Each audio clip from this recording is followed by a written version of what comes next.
Hi everyone, we are Lucia, Neira, and Dolores, and today we're talking about African American identities based on the TV series Dear White People, in which the action is triggered by a blackface party. So we are going to start the presentation talking about blackface. Blackface is an expression used to refer to theatrical makeup that was used to represent a person of black ethnicity, something that was considered offensive. This practice became popular in 19th century mainly in the United States, where slaves brought from Africa were used in the plantations in the south of the country. So blackface, in addition to being used to mock African slaves, is a way to cover their trafficking since they were presented as happy people. So these minstrels' work were intended for the white public in a comical way, but for the black community it was degrading. So this practice was racist and offensive and continues to do so today.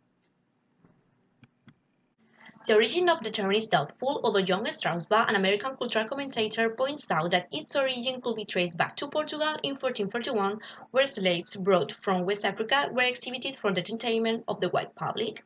From this moment on, black characters began to be represented in the Elizabethan theatre, although their role was always carried out by a white person. An example of this is Shakespeare's play Othello, The Moor of Venice, although it was not until 1799 when this movement came to the United States from the hand of the film director Lewis Hallam. The practice of blackface was welcomed by the comedians of the country and soon achieved great success. The movement reached its peak with the song Jim Crow by Thomas Darmouth. Its author represented it with a black mask and torn clothes, using a stereotyped language and a series of dances that he said he learned from a slave. Such is what its success that black people began to be called Jim Crow in a pejorative way, and its author, Daddy Jim Crow. It also gave name to the laws of racial segregation in the southern United States. Now we're going to see a little clip of the song. Due to the success of blackface, many black artists painted their faces in their own color as it was the only way they could work. White audiences only showed interest in black actors if they played the fool in shows. One of the first black actors to act with blackface was William Henry Lane, to whom the writer John Hanners attributed the motto "Act or Starve." This type of show was the only representation of black life that the white audience saw, so the performances promoted degrading stereotypes of black people that fostered the sense of superiority of American whites and therefore racism. Although the practice of blackface was banned in the United States as a result of the 1960 civil rights movement, it continues to occur in other parts of the world, such as Spain, where a debate has arisen about the practice of painting black two white actors who play the role of Balthasar and his pages in the Three Wise Men parade, as in the Netherlands and Belgium with the Zwarte Piet, Peter the Black, the assistant to Saint Nicholas, who would be the equivalent to the pages of Balthasar in Spain. In Latin America, we find examples in the Carnival of Uruguay with the Lugolos, members of comparsas characterized as black persons, and in Ecuador with the Festival of Mama Negra, whose main character is a man dressed as a woman with a face painted black. In the following video, we show an excerpt from the Dear White People series, in which, as we mentioned before, the plot is triggered from a blackface party. In it, we see how Samantha affirms everything said above, that the practice of blackface is an offensive and racist act, and that it also acquires political significance due to their historical background of the United States.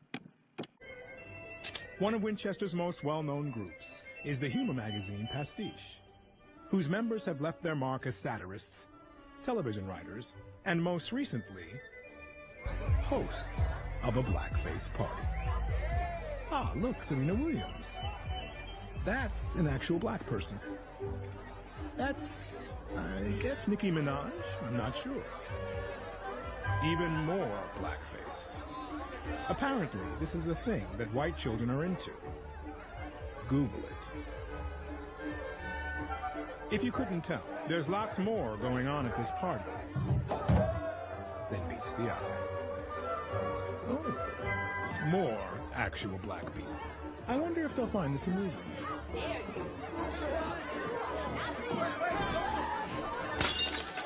They do not. This may seem an unusual fact and very far from reality. However, events like this have been happening in universities of the United States until recently. In April of 2018, there was a blackface party at one of Cal Poly campus fraternities in San Luis Obispo, California.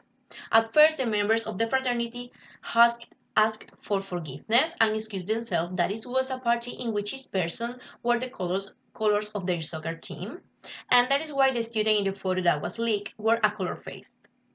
However, the leak of the second photo showed that it was fake. It featured a group of students characterized as Mexican gangsters with racist messages on their arms, gun posters, and wearing gold necklaces, scarves, and loose clothing. As a result of the coming to light of the party, the university was divided between defenders and detractors, leading to various protests against racism and other acts such as racist graffiti in favor. The university took measures limiting the activity of the Lambda Chi Alpha fraternity. However, it did not expel the students involved since they had not done anything that was considered illegal, also appealing to freedom of expression. Hi, I'm Neda, and I'm gonna focus my part on negative colorism and social status in dear white people. So basically, in dear white people, we can find some social issues that black people deal with every day. One of the biggest ones is their negative. So we must start by addressing what this term is. Negritude was both a literary and ideological movement led by French-speaking black writers and intellectuals from the African and Caribbean French colonies in the 30s. The movement is known for its rejection of European colonization and its role in the African diaspora. It could be understood as pride in blackness and their traditional African values. So this term was born from a shared experience of discrimination and oppression that black people suffered throughout their lives, and their attempt to eliminate the stereotypes and create a new black consciousness. This Pan-African movement drew its inspiration from the Harlem Renaissance that encouraged black artists and leaders who promoted sense of pride and encouragement in the black community. They also refused to submit to injustices. In other words, it is a movement that goes against racism and segregation. Moreover, it helped politically to fight against colonialism since it touched every colony in Africa and in the Caribbean, either French, English, or Spanish. In Sincere Words, who is the one that created the term in 1939, it is the simple recognition of the fact that one is black, the acceptance of this fact and of our destiny as black, of our history and culture. So, characters in Dear White People struggle with this concept as well as with colorism, which is the discrimination, especially within our racial group, favoring the ones with light skin over the one with dark skin. So I'm gonna focus my part in three main characters: Sam, Coco, and Gabe. Sam is a student in Winchester's University and is the host of the college radio show called Dear White People, which is intended to educate white students about racism and microaggressions through satirical humor. Although the show is popular amongst Winchester students, it is also controversial. So basically, she promotes negritude along campus. Then Coco is a student at Winchester University who is dating Troy, that is, the body president of the university. She wants to be popular more than anything in her life. She dreams with Troy becoming the president of the United States, with her being his first lady. Gabe, who is a student that is romantically and sexually related to Sam, is shown to be an ally to the black community. The problems come when Coco and Gabe are next to Sam. Sam, being the leading activist and speaker for the Black Student Union, is a big trendy issue when people find out that she is dating Gabe. But one thing, the most important thing, is that he is white. So she is dating a guy from the community she's fighting against, so that the Black Student Union starts doubting her. And all this creates controversy on campus. Let's see people's reaction. Let's go after them. For what?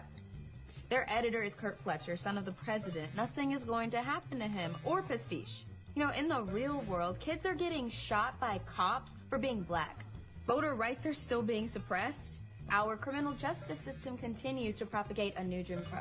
This isn't about a college magazine. This is about a movement. We're surrounded by the future leaders of this country, and we've finally got their ear, so what do we want to say? About what now? Just got tagged on this.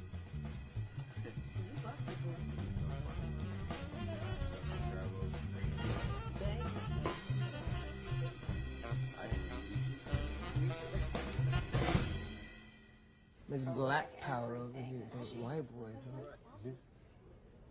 Look, y'all, I didn't understand it. Literally never seen what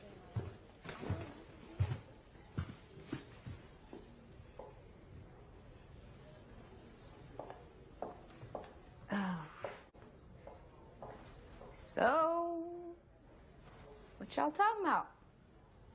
Pussy, bitches. Sam, I was saying nothing because it is none of my business what goes on behind your sheets. It's between your sheets, Rashid.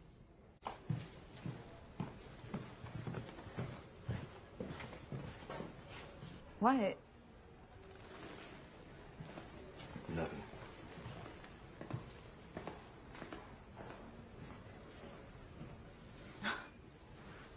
Talking shit behind my back? You're fucking someone behind mine. You know what? I'm happy for you, Sam. Don't do that, Joe, not you. I have to unpack my best friend having a secret bae. Secret or white? Both. You know I'm biracial, so technically this... Don't. You're not Rashida Jones biracial, you're Tracy Ellis Ross biracial. People think of you as black. This is why I didn't say shit. No, you didn't say shit because you stayed talking about how we can't give up on our men. Sam, we met in the comments section of that Medium article you wrote. Don't fall in love with your oppressor, a black girl's guide to love at Winchester. That one got so many likes. What's crazy is you got guys like Reggie wanting to drink your bathwater. He's literally Dap from School Days but darker, and you pass him up for Mac LaLess. Then, Sam has problem with her negative. Since her father is white, she's a hybrid. She has light skin, so black people attack her for being half white, and white people attack her for being half black. She fears she doesn't belong to any community at all. One of the characters that fight the most with Sam is Coco, since she is the essence of blackness in appearance. Coco has dark skin, curly hair, etc. She fights with Sam because people pay more attention to Sam than to her.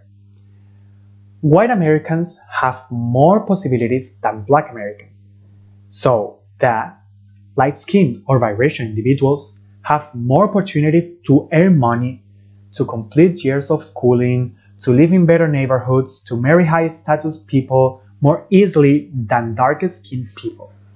This discrimination defines colorism.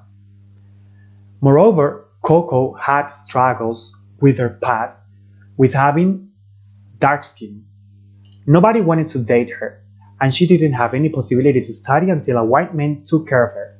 Because of this, she tries to be as white as possible, wearing long-straight wigs, talking like white people, and having a group of friends that is mostly white.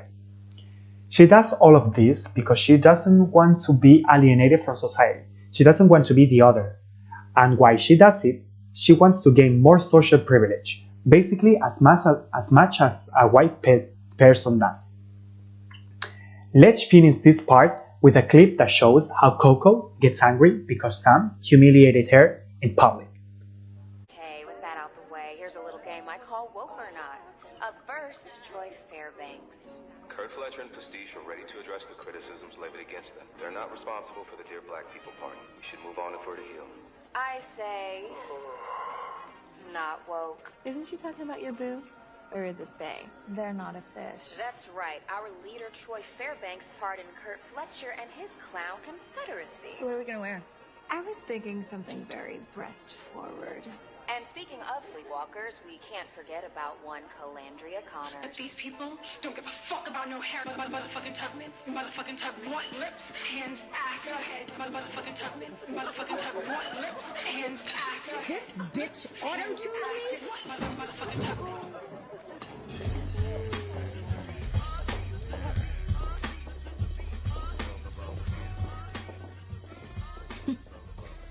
Oh, look, it's Coco and the marshmallows. Normally, I wouldn't dignify your rants with a response, but today, your entry-level black rage is particularly galling, Rosa Sparks. Now tell me, is using your radio show to drag other black women part of your revolution? If it brings truth to the masses, yes. A drags who needs dragging. Imagine the reaction if your divisive revolutionary drivel were coming from the mouth of a real sister. A real sister? You get away with murder because you look more like them than I do. That's your light-skin privilege. Until you acknowledge that, shut the fuck up about who's woke or not. I thought she was gonna call Sam the N-word. Hello, I'm Dolores, and first of all, I want to make clear that using the N-word is used in an academic purpose with the aim of explaining the etymology, without insulting anybody. The term nigger was originated in the 18th century as an adaptation of the word niger in Latin. According to the Random House Historical Dictionary of American Slang, it did not originate as a slur but took on a derogatory connotation over time. It was used in a defamatory way to refer to black people, especially in America.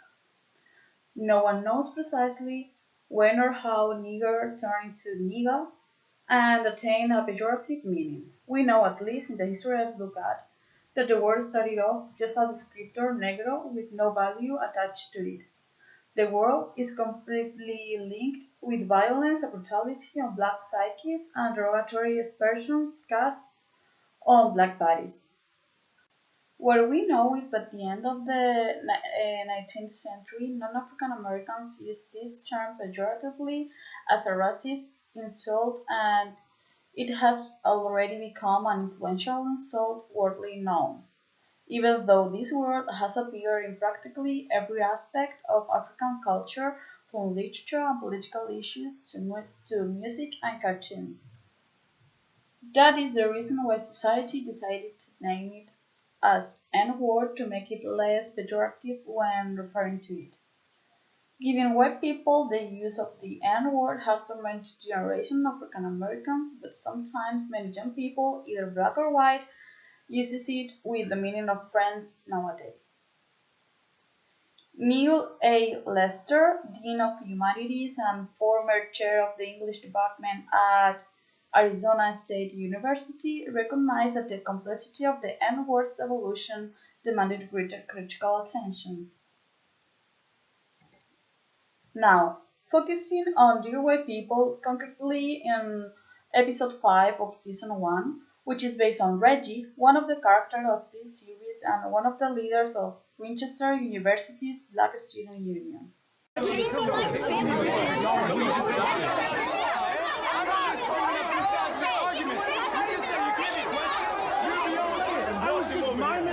were saying you've been drinking that too much. Where's the other camera at? See? This is why you don't say nigga. This is what happens. Man, this is not my fault. You and your friends show up places uninvited and cause all these fucking problems. Hey, bro! Fuck your hands off of me! Hey, stay where you are! Get up! Get up! Get up! Fuck! Are you a student here? What? We've had some complaints. Are you a student here? Yeah, I'm a student. My tuition pays your fucking salary. He's a student here. We just got into a little tiff, that's all. This is my house. I'm gonna need to see your ID. Why you need to see my ID? Son, I said ID. I'm not your son. Reggie, do what he says. Officer, he's a student. I'm not talking to you.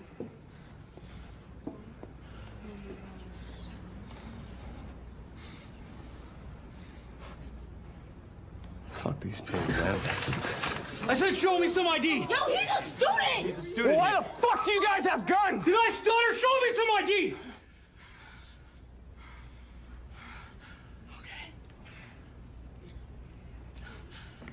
What am I, what?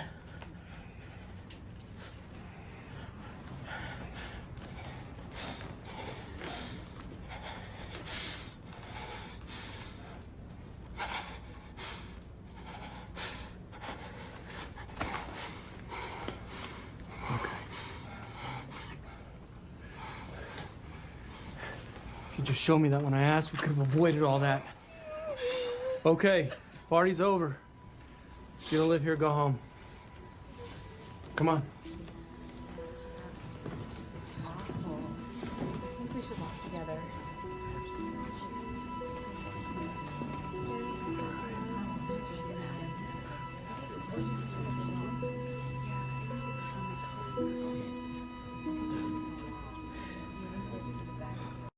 In this scene, Reggie ends up at a fraternity party surrounded by mostly white students, and everything was fine until Addison sang the N-word along a hip-hop song. Reggie asks him not to say so anymore, but Addison insists. That moment when he is asking the other person to respect him by not using the word that he finds demeaning and offensive, and he is trying to solve this struggle, but Addison doesn't not care much about how he is making Reggie feel. This becomes a more serious problem when someone at the party calls the police and the situation turns more violent to Reggie. This is a clear scene of racism since even it's not his fault only, the police officer has a gun pointed at him and is skeptical of Reggie being a student in Winchester University just because his skin color.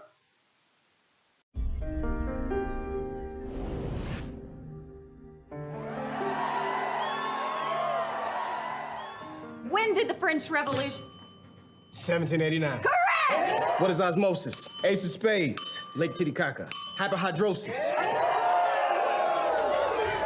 When I read episode 105, I cried, and then I cried every time after that, thinking about certain scenes. Can nobody just have fun anymore? This is what happens. Man, this is not my fault. You and your friends show up places uninvited. Reggie is all about the movement, and he is sort of relentlessly trying to figure out a way to get people on campus to be involved and to care about the issues without coming across as like, you know, an angry black guy, which, by the way, he has every right to be. I'm gonna need to see your ID. Why you need to see my ID? Son, I said ID. I'm not your son. Reggie, do what he says. I said show me some ID! No, he's a student! Show me some ID!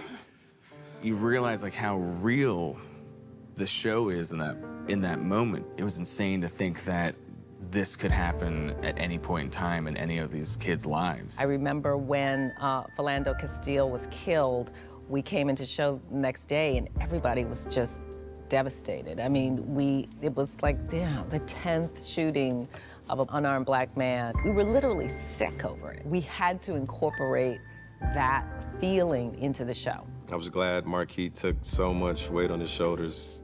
Just get really emotional, you know, on the entire spectrum, angry, sad. You're trying to figure out why you have so many questions, but I think it's good that we tackled it. There was fear, there was shame, there was all of that because that was happening in front of a bunch of people that I know that I care about. Yeah, this is my reality at this time, but my nephew, who's 2 years old, this will be his reality as well, and that just broke my heart. What does it mean to sort of be an activist in this modern era? Like, how do you actually rally people? How do you do more than just get angry? I think in a lot of ways, you know, we're Reggie too. We're all sort of like figuring out this thing called civil rights in the 21st century.